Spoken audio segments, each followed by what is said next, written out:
We are back on the ML Sports Platter. It's all brought to you by Stanley Law Offices, the maximum award people, personal injury attorneys in New York and PA. They can help you out. Head to the website, stanleylawoffices.com. I brought on a friend of, 20 some odd years, going back to our radio days, the executive director of the amazing platform Music for the Mission, where you can donate right now, helping the homeless and hungry in central New York at musicforthemission.org. Just a little bit, even a small donation goes a long way. It's the executive director, a singer, a musician. She's been a friend of mine for so long. Joanna Jewett, how are you? Great to see you. Hey, how are you? Happy Monday. Hanging in there. Yeah, no doubt about it. So I wanted to, as we record this for a little bit later in the week, we're going to get into a huge event you're doing with Music for the Mission. But first, though, you posted something on your Facebook page in regards to the Bills-Ravens game and kind of drawing inspiration for something. It goes back 5 years, with COVID. So Yeah. A 41-40 thriller on a Sunday night got you to this point. So how do people get involved and what is it? It did. It did. Back in when COVID first started, and everybody was so isolated and separated, I started this silly little daily game. It's all music related. I have a lot of friends who are musicians, and everybody's a music lover. So every day, every morning when I get up, I post a different game, just some theme that whatever pops into my head.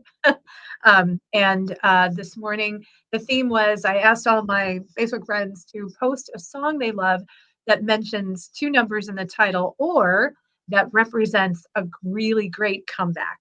So, Gotcha. yeah. So when I last checked, I think, I don't know, like 46, 47, 48 different comments, all different songs that mention numbers or comebacks.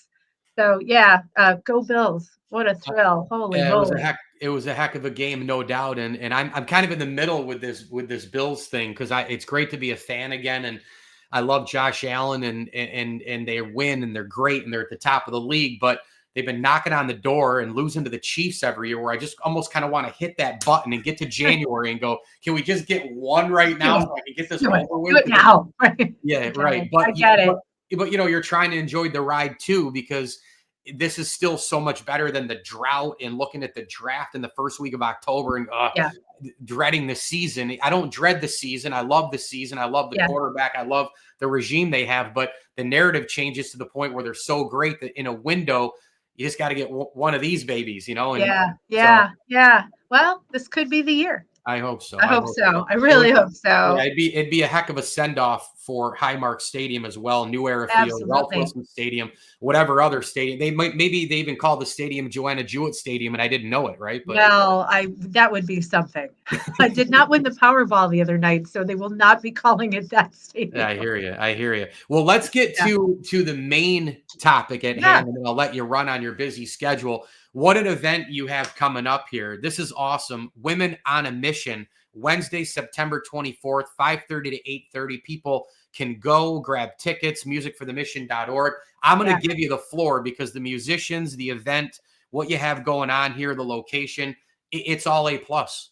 Oh, thanks, Mike. I certainly hope so. Music for the Mission, as you know, you talk about what we do all the time, and we're so appreciative. We exist really to help out the homeless and the hungry in the area. And we do it in a very grassroots way because a lot of the organizations that we support are very grassroots. They're not, they are not sitting on millions of dollars or even tens of thousands of dollars in grant funding. They're just little volunteer-led organizations connected to churches or associations or nonprofit organizations that are really just making a difference kind of like one meal at a time, if you will. And you mentioned earlier, we track $1 provides 3 meals to somebody in need. And when you think about that, it's pretty humbling, right? A dollar provides 3 meals. Yeah. That's incredible. Sure. But that's what we're trying to do. And every year we give all the money that we raise back to the community. We do it through grants that we give out, and we're talking about $500, $1,000, $2,000 grants that make a huge difference, right? So if it's a food pantry that needs to-go containers so that they can provide meals to walk out the door to go home with people. Sure. If it's backpack programs where kids who might have food insecurity over the weekend when they leave school on a Friday, backpacks filled with some sustenance for the weekend until they come back to school on Monday, or a refrigerator for an organization to provide perishable food to people in need. Those are the kinds of projects that we fund. And this event coming up, Women on a Mission, just came up one day. Babette Pusey, who's one of our board members and one of the performers, and I were just kicking ideas around. And I thought, how great would it be to get some of the women, where our area is so rich in amazing musical performers. And I know these women personally. They're wonderful. I reached out, asked if they would get involved, and they all said, heck yeah, we'd love to. So each one of us is going to sing a few songs. Months ago, I heard from the Salt City Pops Quartet, which is a string quartet, and I've never met them before, but they've been lovely via email, so willing to help out. So they'll kick off the event. There'll be food, there'll be music, there'll be some sweet stuff. We'll have silent auctions. And the tickets are pretty reasonable. We're going to gather at Middle Ages Brewing Company upstairs in that beautiful hall. Great hall. Tickets are $15 a piece in advance, $20 at the door. Plenty of room. The folks at Middle Ages are so great. They've got it down to a science. It's a great room. Acoustically, it's going to be just lovely. So we really hope people will come out. And if they would like to buy tickets now, they're on sale. You can just go to musicforthemission.org. Just find the events page right there. Can't miss it. I'm posting on our social media all the time. So hoping people will come out. Yeah, no doubt. You'll see a few shares from me from now Thank until you. then. Yes. Thank you. Thank you. We Just a appreciate few. that. I And like, go yeah. ahead. No, I was just gonna say I like to go overload on stuff like this too because you wanna do good things, and I think this is a really good thing. Um, what I wanted to ask you too is how much I love music. My mom, who I miss every day, was an unreal musician, and she played the piano, played the flute, went to SUNY Potsdam, Crane School of Music, did it all, got kids into music school, and just had such an impact on so many people. Music can do that to you. You can teach a kid at 5 years old, or you can teach someone going into music. You can teach a beginner at 75 years old. She actually had a couple of those. And Wow. it's the same feeling, connection, the same enjoyment. She got as much out of it as they did, right? Yeah. Um, the love, the passion, though, has to be there. When did you first realize that you loved music, singing, listening, performing? I mean, you might have performed when you were 4 or 5. I don't know, but when did you? Because my girl performs a couple things here and there. Nice. But when was the love there at first? Really early for Yeah, me, really, really early. There was always music playing in our house, always. Um, although I'm a little traumatized by all the Carpenters music that played in my house when I was growing right. up, uh, we always had music going, so I Yeah, always loved it. And I started pretty young. I think I was maybe in fourth grade, and just kept going with it. And I still do it, 53 years later, or however many. I don't awesome. know. I'm still at it, and I think, I know you can relate to this, Mike. I don't think there's anything that unites people more powerfully than music. And as we're trying to bring the community together to help those who are needy, who need the help and need the support, those who are facing food and housing insecurities that most of us thankfully don't have to face. Music seems like the perfect vehicle to do that.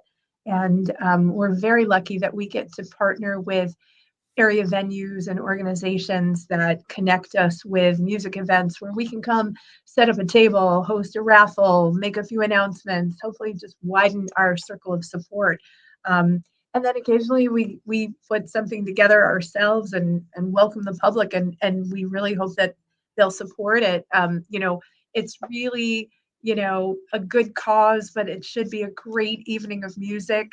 We have some of my dearest friends are part of this. Vivette, who I mentioned, Maria DeSantis from the DeSantis Orchestra, Maureen Hennessy, who I play with in the CNY Songbirds, we're also on the bill, who's known for Mere Mortals, and Diana Jacobs, who's just wonderful, wonderful. Letitia, a dear friend, and I always say she has more fans than will ever meet in my entire life. But all these women have said, yes, we want to help. What can we do? How can we help? Tell me what I can do. And so they all were gracious enough to say, yes, I'll donate my time and my talent. And it's thrilling. I can't wait to see. And I really hope we fill middle ages with music lovers who care about the community. Yeah, no doubt about it. People ask me a lot because they know how much I love music and sports together, and like, what separates it for you? And I say, with music, it's pretty simple. I mean, if you had to pick one over the other, music over sports, because you can do it for your life. I think that's a big thing. Right. The only thing in Yep. sports you can do for your life is you can golf, and you can even golf poorly until the end. But with music, you still see. I mean, I'm a diehard Dave Matthews Band I fan. You know know you that are. they're still so good. I mean, I saw them at the Amp and they've just cleaned up so many things. Dave and those guys are off some of the sauce. They've admitted Yeah. to that, and his voice Yeah. sounds like it's 2008 or 12 again. And you look Yeah. at some of these other guys, McCartney's still going in his 80s, and I don't know. I mean, I there's know. something about Amazing. music that's so Yeah. special, and guys or gals can sit at a piano at 80 and still make ridiculous music, and there's something to that. You know what I Yeah. mean? It's just great. Absolutely. Absolutely. I think music fans are passionate. I think sports fans are very passionate too, and A little uh bit. you can be you can be a fan for life. I'm very lucky at 57 to still be performing more now than I ever have, I think. Yeah. And with no plans to stop at all. Um, yeah, I mean, I think, it's just part of who we are, right? It's like, your kidneys or your heart or your brain, it's just literally a part of you. So, yeah, just really great to be able to use it as a way to rally support for people who need it, who really need it. I'll tell you, Mike, every year when the board of directors for Music for the Mission, when we review the applications that come in for grant funding, it's probably one of the most humbling days of the year, at least for me, and I think for our board members, Yeah. because you realize how little money it takes to make a difference. How many meals are given out, how many people are fed, how many families are helped. We're not talking about tens of thousands of dollars here. We're talking about volunteers who probably are giving as much out of their pocket to make these kinds of efforts continue because they see on a very personal and regular basis how great the need is in our community.